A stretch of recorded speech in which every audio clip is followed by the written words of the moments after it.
નમસ્કાર. ચાલો આજે આપણે ડાયરેક્ટ અને ઇનડાયરેક્ટ સ્પીચના બધા જ નિયમોનું એકદમ ઝડપી અને સંપૂર્ણ પુનરાવર્તન કરી લઈએ. ખાસ કરીને પરીક્ષા માટે આ બહુ જ કામમાં આવશે.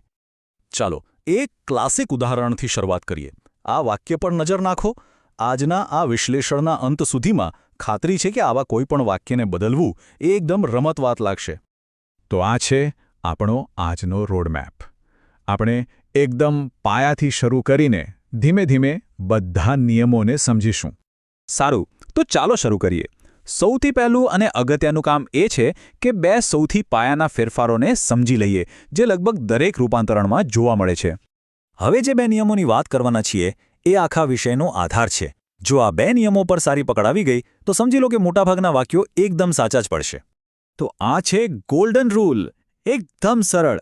કોઈ પણ વર્તમાનકાળ હોય એ સીધો જ તેના અનુરૂપ ભૂતકાળમાં ફેરવાઈ જશે. જેમ કે ચાલુ વર્તમાનકાળ હોય તો એ ચાલુ ભૂતકાળ બની જાય. આ ચાર્ટ જુઓ. આ એકદમ હેન્ડી રેફરન્સ છે. પણ હા, એક વાત પર ખાસ ધ્યાન આપજો. સાદો ભૂતકાળ પણ પૂર્ણ ભૂતકાળમાં બદલાય છે. આ એક એવી જગ્યા છે જ્યાં મોટાભાગે ભૂલો થતી હોય છે. ઓકે, કાળ પછી હવે વાત કરીએ સર્વનામની. અને એને યાદ રાખવા માટે એક બહુ જ મસ્ત નિયમ છે, SON નિયમ. આ નિયમ કામ કઈ રીતે કરે છે? જો એકદમ સરળ છે. પહેલો પુરુષ એટલે કે આઈ અને વી હંમેશા વાક્યના કર્તા એટલે કે સબ્જેક્ટ પ્રમાણે બદલાય. બીજો પુરુષ એટલે કે યુ કર્મ એટલે કે ઓબ્જેક્ટ પ્રમાણે બદલાય. અને ત્રીજા પુરુષમાં કોઈ જ ફેરફાર નહીં. સરસ. હવે આપણે આગળ વધીએ છીએ એક નવા પ્રકારના વાક્ય તરફ.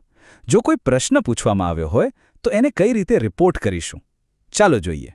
સૌથી પહેલો અને સીધો ફેરફાર. આપણે હવે સેડ નહીં વાપરીએ. એની જગ્યાએ આવશે આસ્ક્ડ અથવા ઇન્ક્વાયર્ડ. સિમ્પલ. અહીંયા થોડું ધ્યાન રાખવાનું છે. કારણ કે પ્રશ્નો બે પ્રકારના હોય છે. જો પ્રશ્નો વોટ, વેર, વાય જેવા WH શબ્દથી શરૂ થતો હોય તો એ શબ્દ પોતે જ વાક્યને જોડી દેશે. પણ જો પ્રશ્ન એવો હોય જેનો જવાબ હા કે નામાં આપી શકાય તો આપણે વાક્યને જોડવા માટે ઇફ અથવા વેધરનો ઉપયોગ કરવો પડશે.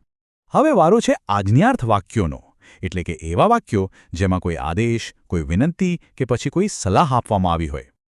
આ પ્રકારના વાક્યોમાં રિપોર્ટિંગ ક્રિયાપદ વાક્યના ભાવ પ્રમાણે બદલાય છે.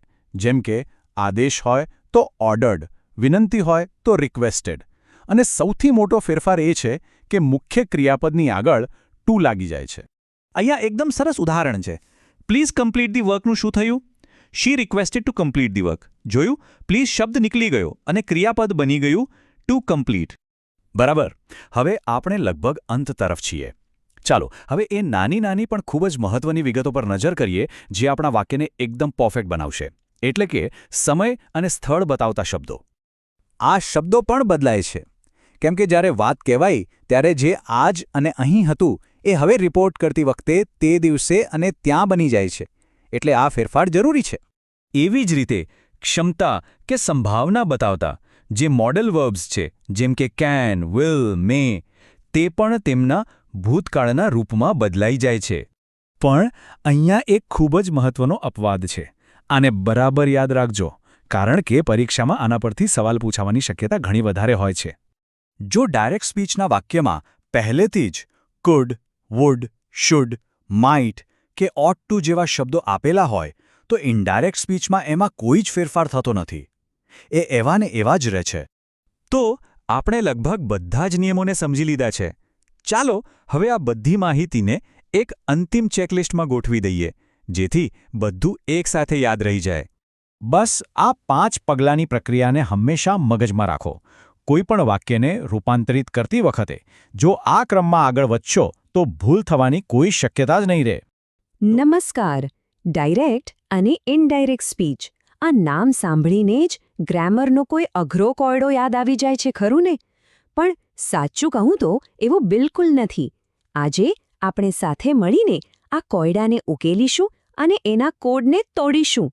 ચાલો આને એકદમ સહેલું બનાવી દઈએ. તો આ કોડ તોડવા માટેનો આપણો રોડમેપ કેવો રહેશે? સૌથી પહેલાં આપણે આ કોયડાને સમજીશું. પછી સ્પીચની બે બાજુઓ જોઈશું.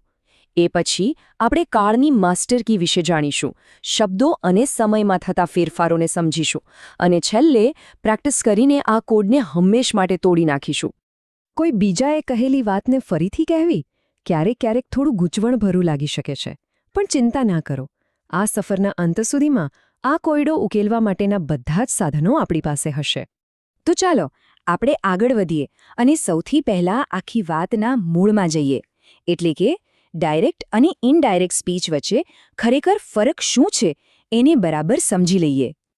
અહીં જુઓ કેટલું સરળ છે. ડાયરેક્ટ સ્પીચ એટલે વક્તાના શબ્દોને જેમના તેમ અવતરણ ચિહ્નોમાં મૂકી દેવા, જ્યારે ઇનડાયરેક્ટ સ્પીચમાં આપણે એ વાતનો સારાંશ આપીએ છીએ, એટલે કે વાત એ જ પણ શબ્દો આપણા. સારું, કોઈપણ વાક્યને બદલતા પહેલાં આપણે બે જાસૂસ જેવા કામ કરવાના છે. પહેલું, રિપોર્ટિંગ વર્બને શોધવાનું, એટલે કે સેડ કે આસ્ક્ડ જેવો શબ્દ, અને બીજું, રિપોર્ટેડ સ્પીચને ઓળખવાની, એટલે કે અવતરણ ચિહ્નોની અંદર રહેલું વાક્ય. અને અહીં આવે છે આ આખા વિષયનો સુવર્ણ નિયમ. આ એક વાત બરાબર યાદ રાખી લેજો, બધો જ ખેલ રિપોર્ટિંગ વર્બનું છે. જો એ ભૂતકાળમાં હોય તો જ અને તો જ રિપોર્ટેડ સ્પીચના કાળમાં ફેરફાર થશે. આ જ આપણી માસ્ટર કી છે. તો ચાલો હવે આ માસ્ટર કીનો ઉપયોગ કરીએ. આ કોડને તોડવાનો સૌથી અગત્યનો ભાગ છે કાળમાં થતા ફેરફારોને સમજવું. જોઈએ કે આ કેવી રીતે કામ કરે છે. આ નિયમ એકદમ સીધો અને સરળ છે. વિચારો કે આપણે એક પગલું પાછળ જઈ રહ્યા છીએ.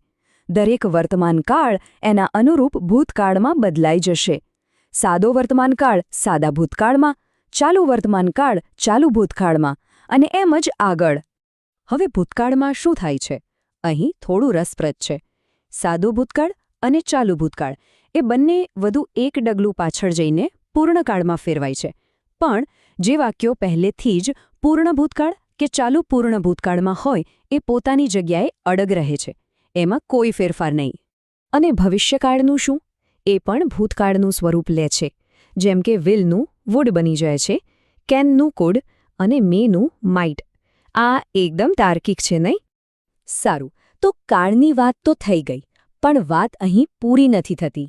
વાક્યનો સાચો અર્થ જાળવી રાખવા માટે આપણે સમય અને સ્થળ દર્શાવતા કેટલાક શબ્દોને પણ બદલવા પડે છે.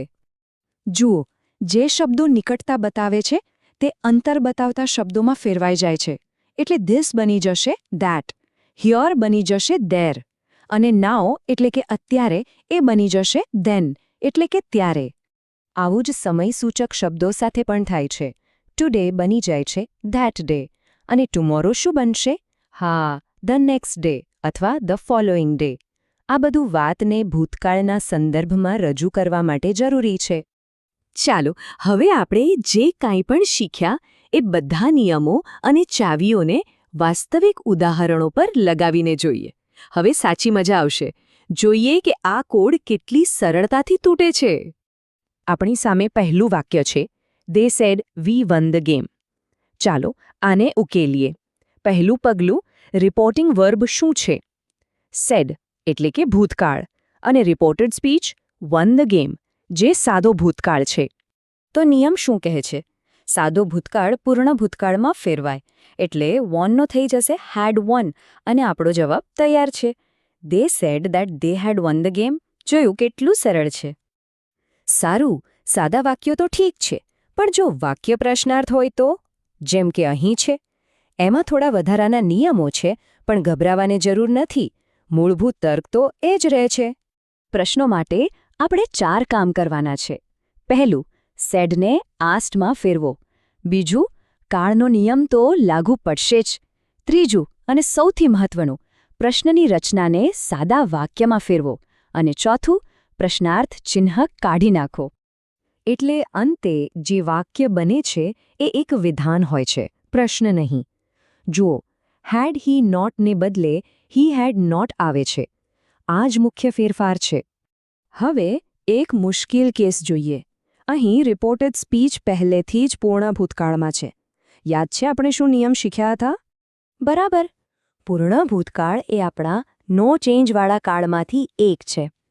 તેથી અહીં કાળમાં કોઈ જ ફેરફાર નહીં થાય. ફક્ત સર્વનામ બદલાશે અને વાક્ય